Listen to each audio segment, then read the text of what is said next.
আসসালামু আলাইকুম প্রিয় শিক্ষার্থীরা, কেমিস্ট্রি ফার্স্ট পেপার সাজেশনটা আমার রাতে দেওয়ার কথা ছিল, কিন্তু আসলে ব্যস্ততার কারণে দেওয়া হয়নি। তো যাই হোক, বেশি দেরি হয় নাই এবং সাজেশনটাকে আমরা অল্প সময় শেষ করে দিব, শর্ট করে শুধুমাত্র যে মূল কথাগুলো ওইগুলোই বলার চেষ্টা করবো। ঠিক আছে, আমাদের টোটাল 100 মার্কের পরীক্ষা হবে কেমিস্ট্রিতে এবং এখানে প্র্যাকটিক্যালে আছে 25 মার্ক। প্র্যাকটিক্যালের 25 পাস দিলে আমাদের টোটাল 75 মার্কের পরীক্ষা হবে এবং এই 75 মার্কের সাজেশনই তোমাদেরকে আজকে দেওয়ার চেষ্টা করবো। ঠিক আছে, প্রথমত আমরা অধ্যায় ভিত্তিক সাজেশনটা নিয়ে নিই, কোন চ্যাপ্টার থেকে কয়টা প্রশ্ন হবে, পরবর্তীতে সেই চ্যাপ্টারগুলোকে আমরা আরো শর্ট করে আনবো এবং তোমাদের জন্য গুরুত্বপূর্ণ একটা নির্দেশনা, বিশেষ করে কেমিস্ট্রির জন্য যে ভুলগুলো আসলে আমরা করি, যে আমরা মনে করি যে এই জায়গা থেকে প্রশ্ন আসবে, ওই জায়গা থেকে প্রশ্ন আসবে, মানে কি আমাদেরকে এমনিতেই শর্ট সিলেবাস দেওয়া হয়েছে, চ্যাপ্টারও অল্প, তারপরও যখন আমরা সংক্ষিপ্ত সিলেবাসে যাচ্ছি তখন আমরা অনেকগুলো টপিক বাদ দিয়ে দিয়ে পড়ছি, যে এই টপিক থেকে অমুক বছরের প্রশ্ন আসে নাই, এই টপিক থেকে হয়তো বা এই বছরের প্রশ্ন আসবে না, বা এই টপিক থেকে এই বছরের প্রশ্ন আসবে, আগের বছরে যেটা আসছিল সেটা আসবে না, এইভাবে বাদ দিয়ে দিই। তোমাদেরকে একটা রিকোয়েস্ট, যে সংক্ষিপ্ত সিলেবাসে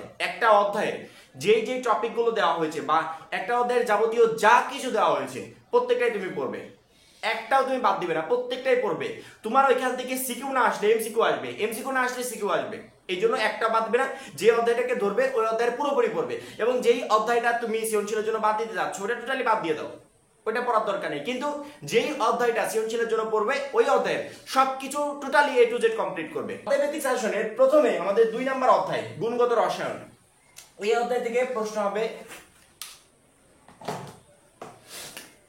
এই অধ্যায় থেকে প্রশ্ন আসবে দুইটা কোশ্চেন তোমরা এই অধ্যায় থেকে পাচ্ছ। পরবর্তীতে 3 নম্বরে মৌলের পর্যায়বৃত্ত ধর্ম রাসায়নিক বন্ধন, এই অধ্যায় থেকে প্রশ্ন আসবে 2টা।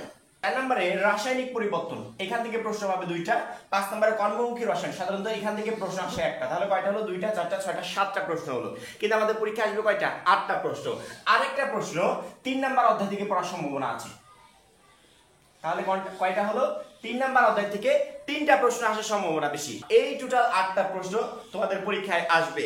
তুমি এই 4টা অধ্যায়ের ভিতর যদি 4টাই পড়ো তাহলে 8 সেট প্রশ্ন কমন থাকবে। তুমি এই 4টা অধ্যায়ের ভিতর যদি যে কোনো 3টা অধ্যায় পড়ো তাহলে তোমার ইজিলি 5 সেট প্রশ্ন কমন থাকবে। তুমি যদি 3 নাম্বার অধ্যায়টাকে ইনক্লুড করো, 3 নাম্বার অধ্যায় থেকে 3টা প্রশ্ন আসতে পারে, সেক্ষেত্রে তোমার 5টারও বেশি প্রশ্ন কমন থাকবে।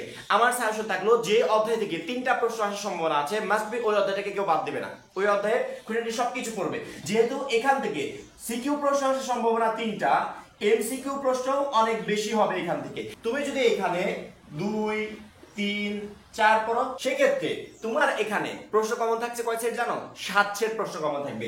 এই 3টা অধ্যায় পড়লে টোটালি 7 সেট প্রশ্ন তুমি কমন পাচ্ছ। অবশ্যই যেই চ্যাপ্টারই পড়ো বা যাই পড়ো না কেন 3 নাম্বার অধ্যায়টাকে একটু বেশি গুরুত্ব দিও, এখান থেকে এমসিকিউ আসবে বেশি, আবার সিকিউ আসবে বেশি। ঠিক আছে, আবার যদি তুমি মনে করো না আমি 3 4 5 পড়বো, অবশ্যই মাস্ট বি ইম্পর্টেন্ট, তোমার এখান থেকে অনেকগুলো প্রশ্ন কমন থাকবে। আবার যদি মনে করো না আমি 2 পড়বো, 4 পড়বো, 5 পড়বো, তারপরে 5 এর প্রশ্ন কমন থাকবে। আমার কথা হচ্ছে যে কোনো 3টা চ্যাপ্টার, এই 4 অধ্যায়ের ভিতর যে কোনো 3টা চ্যাপ্টার তোমার কাছে সবথেকে কঠিন যে অধ্যায়টা মনে হয় বা এখনো তুমি কমপ্লিট করতে পারো নাই, কোনো ধরনের টাচই করো নাই, রিভাইজ দাও নাই, কিচ্ছু করো নাই, ওই অধ্যায়টাকে বাদই থাক।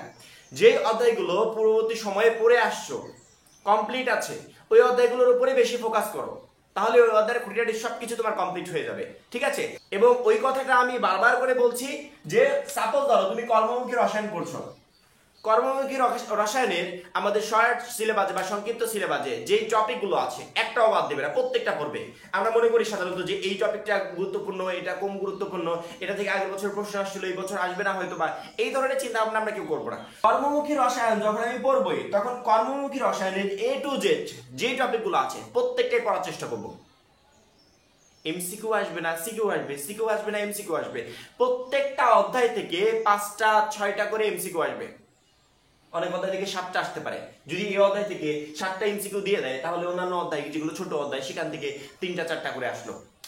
অর্থাৎ সিকিউর জন্য হোক বা এমসিকিউর জন্য হোক তোমাকে একটা অধ্যায়ের খুঁটিনাটি সবকিছু কমপ্লিট করতে হবে। এই জন্য আমরা কোনো টপিকও পার্সোনালি কোনো টপিক আমরা একটাও বাদ দিবে না, সংক্ষিপ্ত সিলেবাসে যা আছে সবগুলো পড়বো। সৃজনশীলের জন্য যদি আমাকে এই অধ্যায়টা পড়তে না হয় যে আমি বাদ দিয়ে পড়তে চাচ্ছি, বাদ থাক, একবারে টোটালি বাদ থাক। সৃজনশীলের জন্য আমি এই অধ্যায়টা টাচই করবো না, এমসিকিউর জন্য জাস্ট আমি রিভাইজ দেবো। ঠিক আছে, যদি এই অধ্যায়টাকে সৃজনশীলের জন্য পড়তেই হয় তাহলে এই অধ্যায় সবকিছু পড়বে, শুধুমাত্র এই অধ্যায় নেই, এইভাবে যে অধ্যায়টাই ধরবে ওই অধ্যায়ের খুঁটিনাটি সবকিছু কমপ্লিট করার চেষ্টা করবে। এখন তোমাদের সৃজনশীলের জন্য সাজেশন হচ্ছে তুমি যে কোনো 3টা অধ্যায় পড়ে যাবে, যদি 3 নাম্বার অধ্যায়কে ইনক্লুড করে আরো 2টা চ্যাপ্টার তুমি যদি পড়ে যাও সেই ক্ষেত্রে তোমার শুধুমাত্র 5 সেট না 6 থেকে 7 সেট প্রশ্ন কমন থাকবে এবং ওর ভিতর থেকে বেছে বেছে যেই 5 সেট সব থেকে সহজ মনে হয় ওই 5 সেটের অ্যান্সার তুমি করতে পারবে।